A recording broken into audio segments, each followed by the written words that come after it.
अपने बेटों को क्या बनाऊंगा आज आपको बताता हूं। कुछ कलाकार ऐसे रहे हैं जिन्होंने पिता की भूमिका में अपनी ऐसी छाप छोड़ी है कि उनका नाम आते ही सिर्फ एक पिता का चेहरा ही याद आता है। ऐसे ही कलाकार थे बलराज साहनी, जिन्होंने पिता की भूमिकाओं में काफी वैरायटी देने की कोशिश की। चाहे उधर से भी बुलावा आ जाए, मैं कह दूंगा नहीं आता।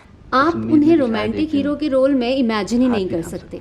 उनके अभिनय में इतनी मैच्योरिटी होती थी कि वो हमेशा एक पिता ही लगते थे।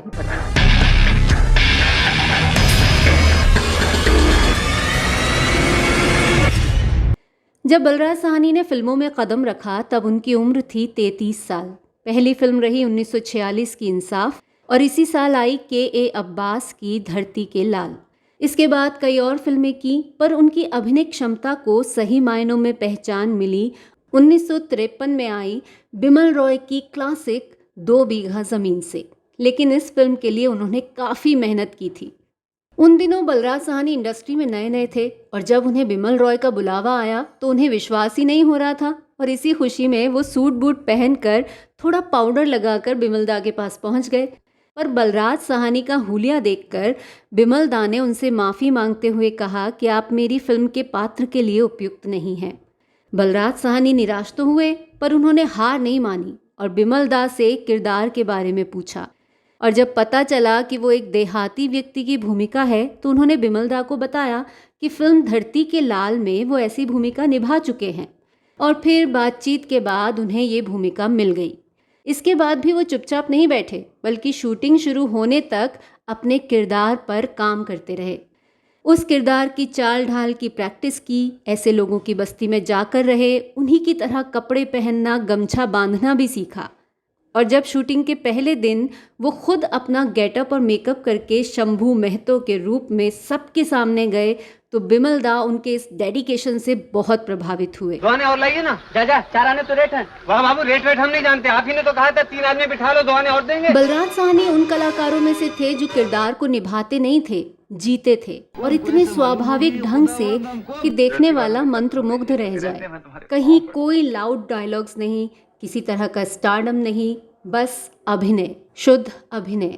मगर दूसरों की गलतियां माफ हो जाती हैं, हमारी गलती कोई माफ नहीं करता। पंजाब में 1 मई 1913 को जन्मे युधिष्ठिर साहनी यानी बलराज साहनी ने हिंदी में बीए और अंग्रेजी में एमए किया।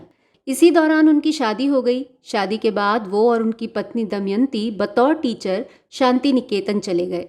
बाद में बलराज साहनी इंग्लैंड गए, जहां वो बीबीसी लंदन की हिंदी सर्विस में रेडियो अनाउंसर रहे। उसी वक्त में रशियन सिनेमा के प्रति उनका इंटरेस्ट पैदा हुआ। 1943 में वो लोग वापस आ गए।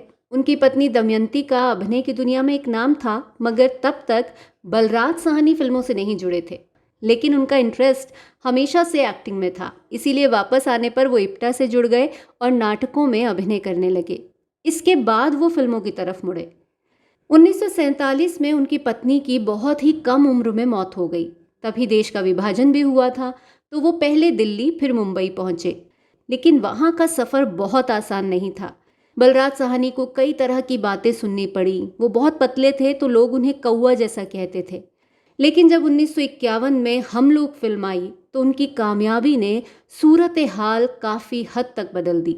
और जब 1953 में 2 बीघा ज़मीन आई तो फिर कभी उन्हें पीछे मुड़कर देखने की ज़रूरत नहीं पड़ी। सीमा एक और टर्निंग पॉइंट साबित हुई। प्यार का सागर है तेरी। और फिर काबुलीवाला जैसी फिल्मों ने बलराज साहनी को एक फाइन एक्टर के तौर पर स्थापित कर दिया। उधर रोज इसको सीने से लगा कर रखती है। ऐसा कलाकार जो हर तरह के रोल्स बहुत ईज के साथ कर सकता है। औलाद, गरम कोट, भाभी, लाजवंती, सट्टा बाजार, छोटी बहन, अनपढ़ जैसी बहुत सी फिल्मों से उन्होंने अपनी इंटेंस एक्टिंग का सिक्का जमाया। और फिर आई वक्त, जिसमें उन पर ये यादगार कव्वाली फिल्माई गई थी। तुझे मालूम नहीं तू अभी तक है हंसी। इस मल्टी स्टारर फिल्म में लाला केदारनाथ के कुछ ही शॉट्स थे, मगर उन्हीं में बलराज साहनी ने वो जान डाली कि आज तक लोग लाला जी को याद करते हैं। किस्मत हथेली में नहीं, इंसान के बाजुओं में होती है। इंसान अपना मुकद्दर खुद बनाता है। इसके बाद वो लगातार हीरो हीरोइन के पिता के तौर पर फिल्मों में दिखाई देते रहे। इन्हीं में से एक फिल्म थी नील कमल, जिसमें वो एक बेटी के मजबूर पिता के रूप में तो दिखे, मगर इस फिल्म में जो गाना उन पर फिल्माया गया वो आज भी शादियों में डोली उठाते हुए चलाया जाता है। बाबुल की दुआएं लेती जा। पद्मश्री से सम्मानित बलराज साहनी को एक मेथड एक्टर माना जाता है, जो अपने किरदार को जीने के लिए उसका सुख और दुख भी जीता है। उनके निभाए सभी किरदार याद रह जाते हैं और इसके पीछे वजह थी उनका डेडिकेशन और परफेक्शन। बलराज साहनी एक्टिंग के लिए पैशनेट थे। सिर्फ एक्टिंग ही नहीं बल्कि लेखन में भी उन्होंने अपना सिक्का जमाया। अपने भाई भीष्म साहनी की तरह पंजाबी साहित्य में बलराज साहनी का भी एक ऊंचा मकाम है। पहले वो इंग्लिश में लिखा करते थे, मगर गुरुदेव रविंद्रनाथ टैगोर की सलाह पर उन्होंने अपनी मातृभाषा पंजाबी में लिखना शुरू किया। 1951 में गुरुदत्त के निर्देशन में बनी फिल्म बाजी का स्क्रीन प्ले बलराज साहनी ने ही लिखा था।